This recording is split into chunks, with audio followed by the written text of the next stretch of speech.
지난 주일까지 1부, 2부를 우리 온라인으로 했지만 오늘은 1부 예배까지만 온라인으로 예배를 드리고 2부 예배는 이제 이렇게 오프라인으로 예배를 드리게 됩니다. 여러분들이 하나님의 은혜에 힘입을 수 있고 아름다운 신앙의 고백의 시간들이 되실 수 있기를 바랍니다. 신간서적, 우리 한국의 그 제목으로는 소방관의 선택이라고 되어 있는데, 원제를 보면은 원제목은 모든 것이 뜨겁게 달아오른 그 순간이라는 책이 나왔습니다. 그 책의 저자는 사브리나 코헨 해턴이라는 여성입니다. 이 여성이 주목받는 것은 뭐냐면 영국의 최고의 여성 소방관에 오른 사람이라는 겁니다. 입지적인 인물로 소개하고 있는데 그의 올해의 나이는 37살. 그는 모로코 출생의 유대인 가정에서 태어난 영국 사람입니다. 그의 키는 155cm, 그의 체중은 48kg입니다. 조그만 여성이죠. 그런데 입지적인 인물이 되었어요. 그는 10대 때 아버지가 병환으로 쓰러지는 바람에 2년간 노숙인 생활도 했다라고 고백하고 있습니다. 그러니까 소방대원으로 일하던 어느 날 출동 현장에서 심각한 부상자가 발생했다라는 그 소식을 듣게 되고 출동 호출을 받게 됩니다. 그런데 그 현장에는 자기 당시의 약혼자, 지금 남편이 그 소방차에 타고 있었다는 겁니다. 4사람이 타고 있었는데 4분의 1, 자기 약혼자가 그 중에 하나일 수 있다는 것 때문에 그가 현장까지 달려가는 4분 37초에서 그 시간이 자기 인생에서 가장 길었고 어떻게 보면 가장 비참하고 가장 두려운 순간이었다고 그는 회고하고 있습니다.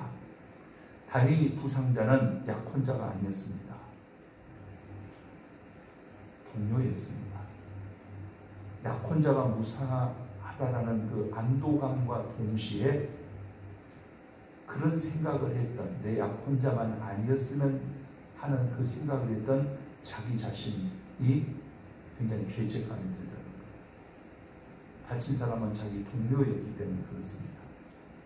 그의 책에 이런 것이 소개되고 있었습니다. 한 사람이 다이어트를 시작했습니다. 좋은 계획을 가지고 다이어트를 시작했어요. 그러나 끝없는 유혹이 있습니다. 그게 뭐냐면 달콤한 케이크 한 조각을 먹고 싶다는 유혹이 있기 때문에 그것을 떨쳐버리기가 어렵다는 겁니다.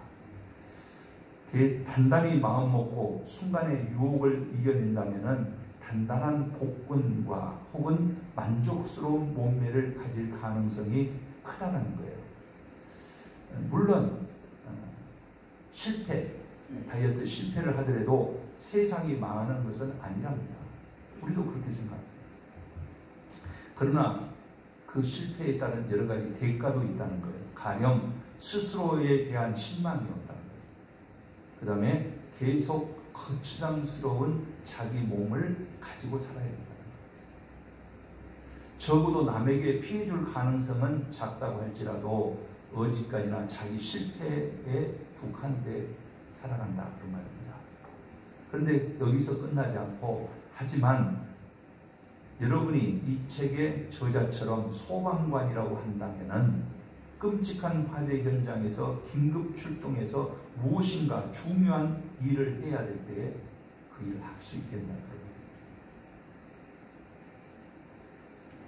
그렇다면 얘기는 달라진다는 거죠. 누군가의 소중한 재산을 지켜줘야 되고, 더 나아가서 그보다 소중한 누군가의 생명을 지켜줘야 될 때, 어쩌면은 이 책의 저자처럼 위기에 처한 배우자가 그 현장에 있다고 한다면은 치명적인 결과를 초래할 수 있다라고 그는 말하고 있습니다. 제가 이것을 여러분들에게 소개해 드린 것은 뭐냐면은 인간은 끊임없이 변화, 발전하고 더 성숙해 가야 된다는 겁니다. 계속해서 우리는 더 성숙함으로 변화되어 가야 된다는 거예요. 과연 인간은 변할 수 있을까? 예레미야 13장 23절에서 예레미야 선지자는 이렇게 말합니다. 구수의 그 피부를 표범이 그의 반점을 변하게 할 수 있느냐? 할 수 있을진데 라고 말합니다. 악에 익숙한 너희도 선을 행할 수 있으리라 라고 인간의 변화를 말해주고 있습니다. 다시 묻습니다. 여러분들 만나는 사람 그리고 내 자신이 변할 수 있습니까? 구수이라는 것은 피부가 검은 사람들입니다. 피부가 희게 될 수 있겠습니까? 표범이 타고난 무늬를 바꿀 수가 있겠습니까? 목회를 하면서 부딪히는 어려움이 바로 그겁니다. 사람이 변할 수 있을까? 토론의 여지가 많은 질문입니다. 표범이 그 무늬를 바꿀 수 없듯이 타고난 성격은 변하지 않는다. 사람들은 그렇게 말을 합니다. 저도 목회를 한 40여 년 동안 해오면서 사람이 참 바뀌기가 어렵구나. 바꿀 수 없을까? 그런 생각을 합니다. 여러분들도 여러분들이 만나는 사람들에게 이렇게 좀 바뀌어졌으면 만족할 만한 사람이 될 건데 참 그러기가 힘들다는 것을 여러분들도 경험하고 계실 줄 압니다. 정말 그 종교도 교육도 또는 환경도 어쩔 수 없다라고 주장하는 사람들이 많이 있습니다. 그래서 옛날 어른들은 결혼할 때에도 그 집안을 한번 보자 했던 것이 결코 헛 것은 아니었구나. 그런 생각을 하게 됩니다. 사람이 변할 수 있을까? 어려운 일입니다. 정말 어려운 일입니다. 그런데 성경은 말이요, 변할 수 있다라고 말합니다. 그리고 성경 전체가 변화된 사람들에 대한 기록입니다. 하나님으로 인해서 변화된 사람. 사람으로는 할 수 없지만 하나님으로서는 하실 수 있다라고 성경은 말합니다. 나에게도 변할 부분이 있고 우리가 기대하는 다른 사람들에게도 변할 부분이 있다고 생각할 텐데 하나님께서 오늘 이 말씀을 듣는 순간 그리고 오늘 성령 강림주의를 통해서 하나님께서 여러분들에게 삶 속에서 변화의 역사를 주시기를 주님의 이름으로 간절히 축원합니다.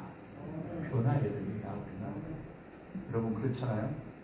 조금 더 말씀드리면 내 남편도 이 정도면 변하면 얼마나 좋을까? 내 아내도 이만큼 변하면 얼마나 좋을까? 여러분들 다 그런 마음 있잖아요. 따라서 예수를 믿고도 우리가 변화되지 않았다면 그 사람은 아직 변화의 능력을 받을 만큼의 믿음이 못 된다는 것입니다. 여기에 문제가 있습니다.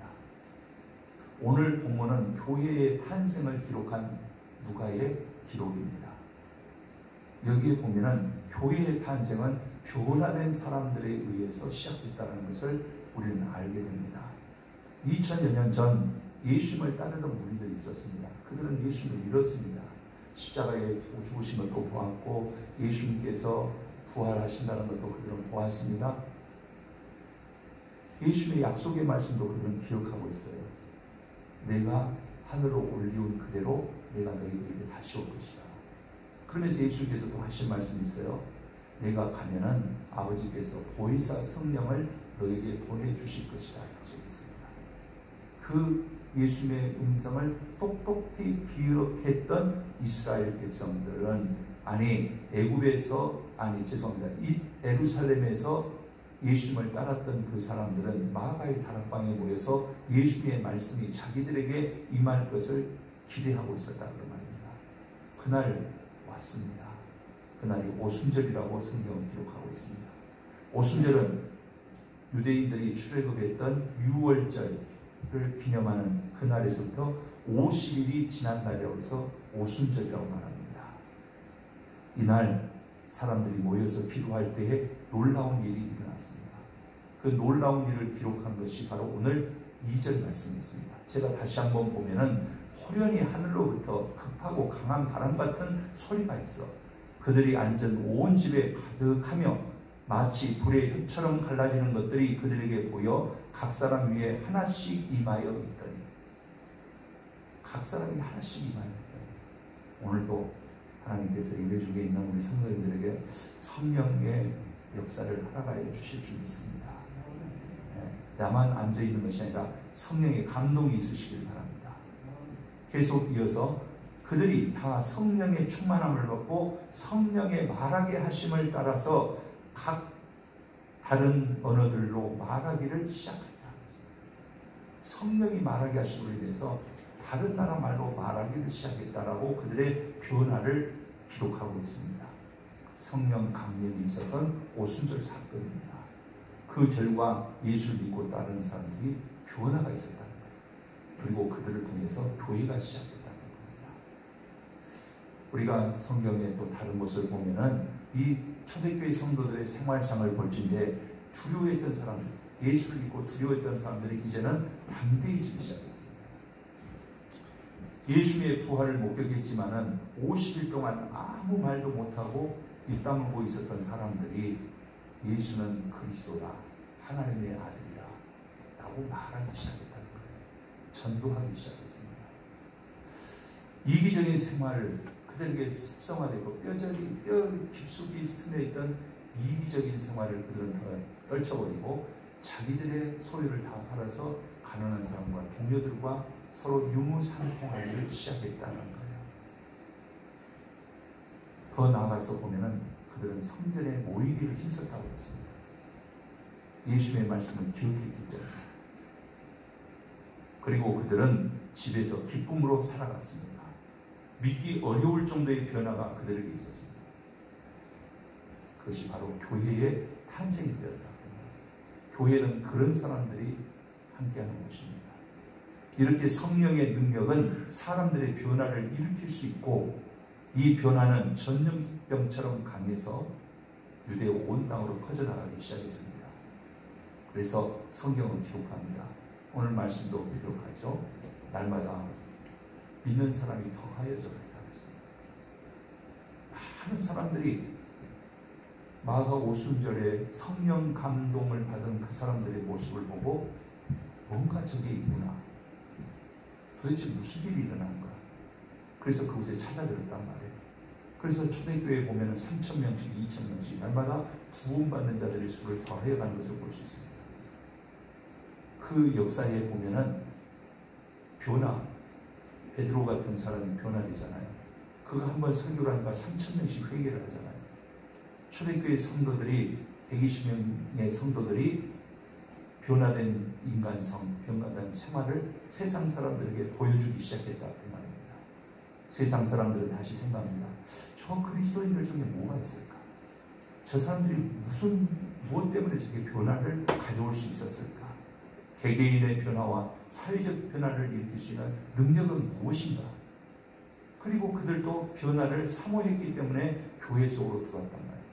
그들의 삶의 갈등의 문제를 해결하기 위해서 자기들도 어떤 변화를 힘입기 위해서 초대교회 속으로 들어오기 시작했다 그 말입니다. 그때나 지금이나 사람의 본심은 조금 두려움도 있겠지만 자신의 변화를 사모한다는 것을 우리는 알게 됩니다. 우리도 마찬가지입니다. 여러분.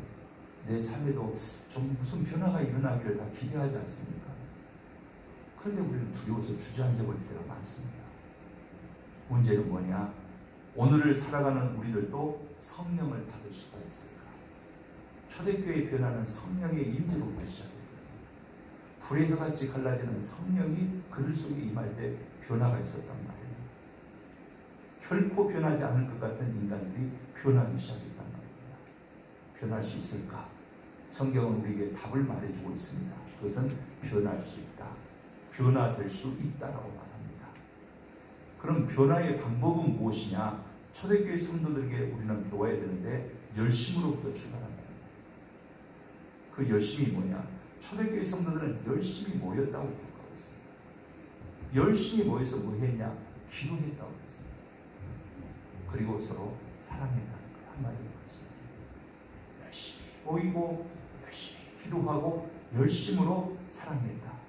그리고 그들의 목표는 일반 사람들과 달랐습니다. 그들의 목표는 뭐냐? 초대교회 성도들은 언제나 주여서 오시옵소서였습니다. 주님 오실 것을 기대했다. 그들 120여 명의 성도들은 얼마 전까지만 해도 예수님과 함께 있어서 예수님의 말씀을 듣던 사람들이에요. 그 예수님이 말씀하신 것을 그들은 기억했어요. 뭐라고 해요? 내가 너희들이 본대로 올 것이다 라는 겁니다. 그래서 주여 오시옵소서 했어요. 그들의 생각은 자기를 변화시킬, 자기의 삶을 바꿔주실 예수 그리스도를 기다림이었다는 말입니다. 초대교회 성도들에게만 일어난 성령 강림이란 예수 그리스도에게 나에게 다시 오실 체험이기 때문에 감동하지 않을 수가 없었고 열심히 가지 않을 수가 없었다. 성령이 임하실 때에 우리는 감동하죠. 우리의 삶을 바꿀 힘이 생깁니다. 주를 따를 열심도 생긴다 그 말입니다.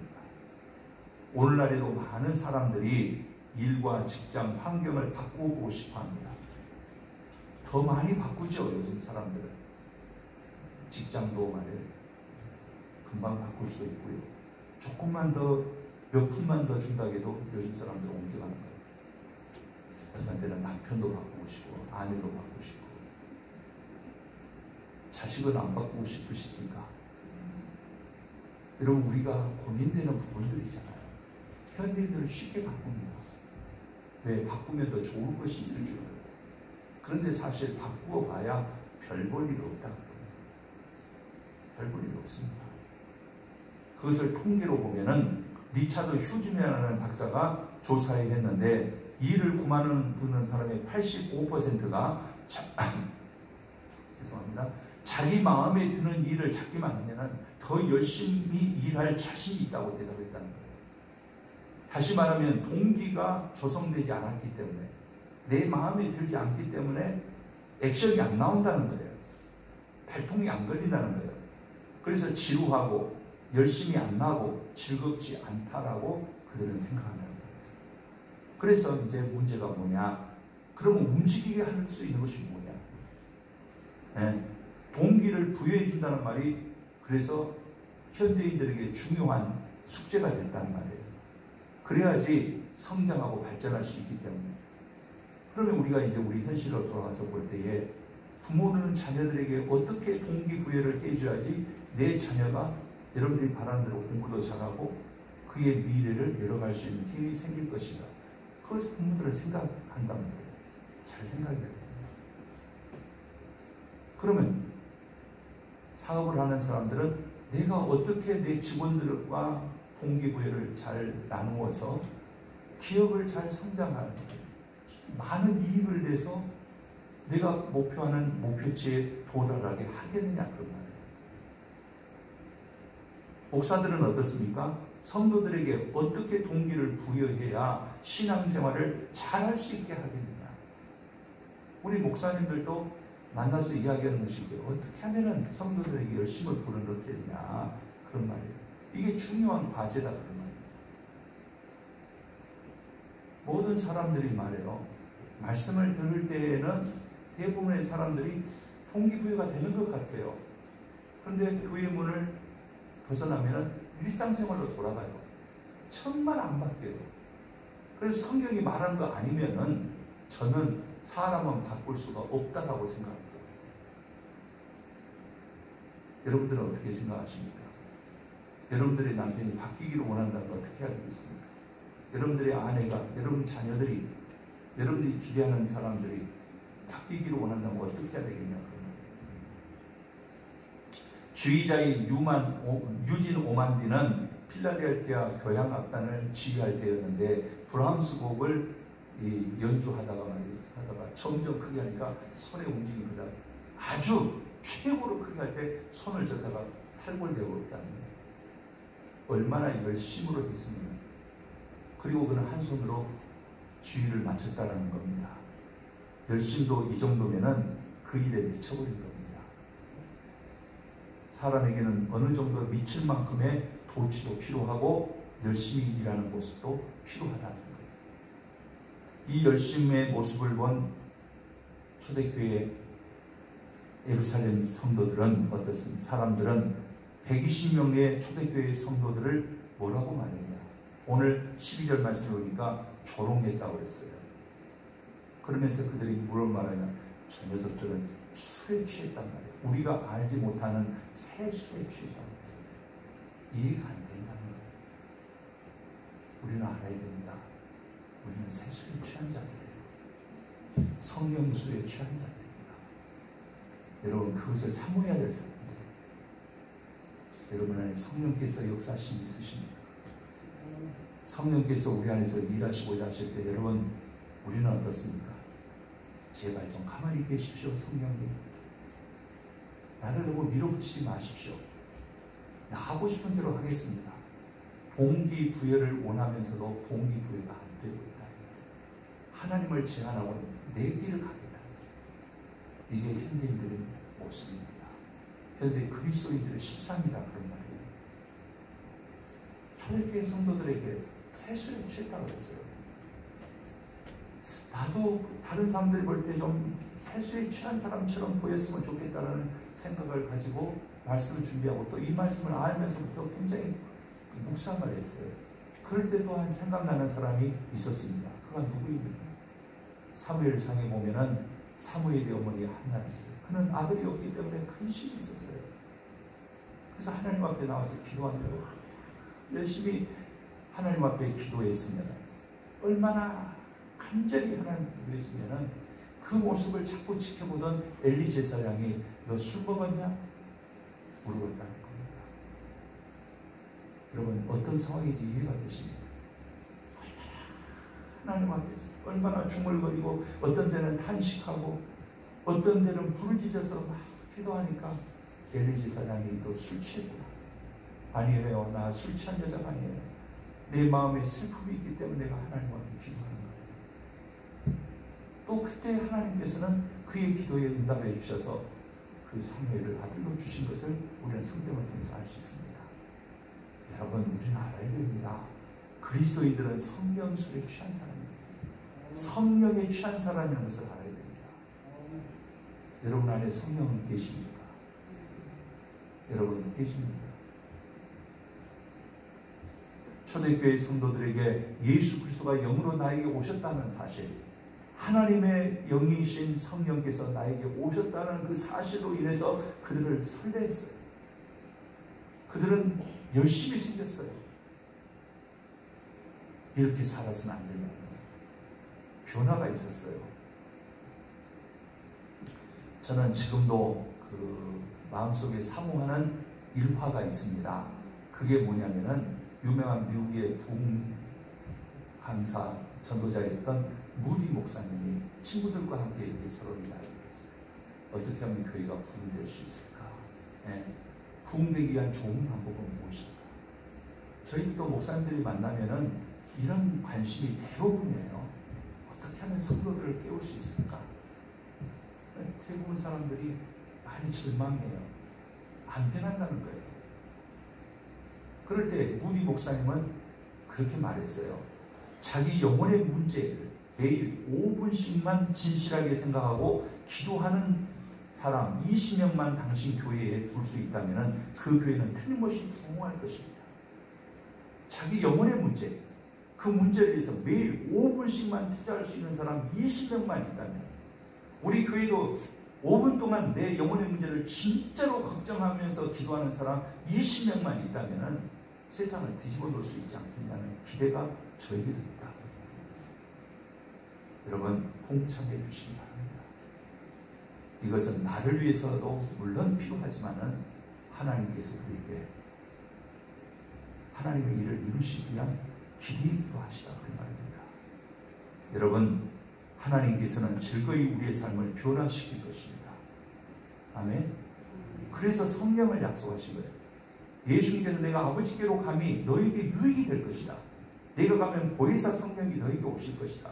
우리에게 약속한 것. 우리는 교회에 나와서 뭘 기대합니까? 내 현실적인 문제, 내 안일의 문제, 내 유익의 문제, 이것을 하나님 앞에 구하는데 초대교회 성도들은 어떠세요? 성령을 기대했단 말이에요. 성령이 나를 변화시켜요. 우리는 그리스도인입니다. 여러분 제가 한 이야기를 할 때 좀 양해를 하고 들어주시기 바랍니다. 벌과 나비와 파리의 차이점이 무엇입니까?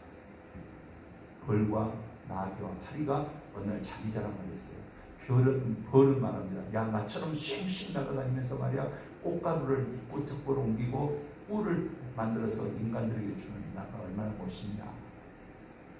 나비가 가만히 듣고 있다 그래요.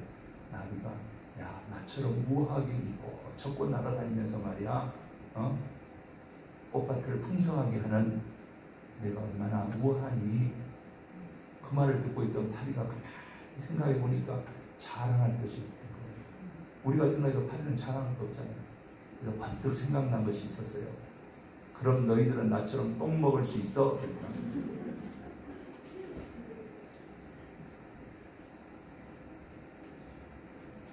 이처럼 나비와 파리는 근본적으로 다른 겁니다. 우리는 하나님의 백성들입니다. 세상 사람들과 근본적으로 달라야 돼요. 요즘 사람들 다른 재주는 없어도 똥 먹는 재주는 있는 사람들 많더라고요. 그러면서 우리는 진영 논리에 갇혀서 그런 사람들까지도 옹호하는 잘못된 현실을 우리가 살고 있습니다. 우리가 우아하고 아름다운 나비를 불러들일 수 있는 방법이 무엇일까요? 우리 정원에 꽃을 심으면 어디서 날라올지 모르는데 벌들이 날라오고 나비가 날라와서 우리의 화단은 점점 더 꽃으로 번져간다는 거예요. 그리고 다음에는 더 넓은 꽃밭이 생긴다는 겁니다. 그러나 반대로 집안을 내 마음을 쓰레기통과 같이 오물통으로 만들어 놓는다면 똥파리들이 떼거리로 몰려들어서 더 많은 똥파리가 가득한 삶이 된다. 이 자리에 모여 예배하는 우리는 분명 그리스도인입니다. 하나님의 자녀들입니다. 이제는 내 삶이 물질적인 방향이 아니라 좀 영적 방향으로 흐르야 되지 않겠습니까? 여러분, 우리가 좀 영적 방향으로 가야 되지 않겠습니까? 하나님의 영이 이끌어 주시기를 주님의 이름으로 간절히 축원합니다. 그것에 생명이 있습니다. 그들은 주여 오시옵소서 했지만은 그들에게 성령이 임하니까 놀라운 삶을 그들은 살게 될 거 아닙니까? 우리도 마찬가지입니다. 우리의 삶이 놀라울 수 있는 것은 성령께서 우리와 함께 하실 때입니다. 내가 내 인생을 계획하는 것보다도 하나님께서 디자인해 주시고 하나님께서 이끌어 주신 삶이 행복하고 아름답지 않겠습니까? 권세 있지 않겠습니까? 성령을 기대하는 성도님들 되시기를 바랍니다. 초대교회 성도들처럼 오늘 진리의 성령이 내게 오시면 기대하십시오. 진리의 성령이 오늘 우리 예배 중에 참여한 모든 성도들이 오시면 세상 걱정거리 없는 사람이 어디 있겠습니까? 한순간이라도 걱정거리가 없습니까? 그러나 그것도 즐겁게 극복할 수 있을 줄 압니다. 진리의 성령이 오시면 선물로 주신 나날을 우리가 뜻있게 살 수 있을 줄 압니다. 성령이 내게 오시면 지난날 일 때문에 현재를 망치지 않을 겁니다. 그리고 무엇보다도 내일의 새벽에는 새 도화지 같은 날을 하나님께서 맞이하게 해주실 줄 믿습니다. 이 은혜가 우리 성도님들이 있으시기 바랍니다. 이걸 기대하는 성도님들 되세요. 모든 걸 좀 다 털어놓고 정말 성령께서 진리의 성령이 나에게 임하시고 인간된 그런 모습이 아닌 성령의 모습 여러분들 안에 다시 시작되실 수 있기를 바랍니다. 여러분, 사람은 말이에요. 하나님께서 지으셨습니다. 아멘. 나를 이 땅에 보내신 분이 하나님이십니다. 그렇기 때문에 나를 이끄시는 분도 하나님이셔야 됩니다. 주의 지팡이와 막대기가 나를 안위하시나이다 라고 다윗은 고백하고 있지 않습니까? 여러분, 우리를 지으신 분이 하나님이십니다. 이제 하나님께서 이끄심에 내 자신을 맡겨드릴 줄 아는 성도님들 되시기 바랍니다. 그게 믿음이에요. 그게 믿음의 여정이다 그런 말입니다. 하나님께서 바꾸실 내 삶에 대해서 좀 두려워하지 마십시다. 하나님께서 내 삶을 바꿔주시기를 바라면서 한편으로는 우리는 두려워하고 있어요. 그래서 망설여요. 하나님께서 내 삶을 바꿔주신 무슨 놀라운 일이 일어날 것에 대해서 우리는 경계심을 갖고 있다 그런 말이에요. 염려한다 그런 말입니다. 여러분, 주님께서 여러분들의 삶에 함께 하시기를 축원합니다.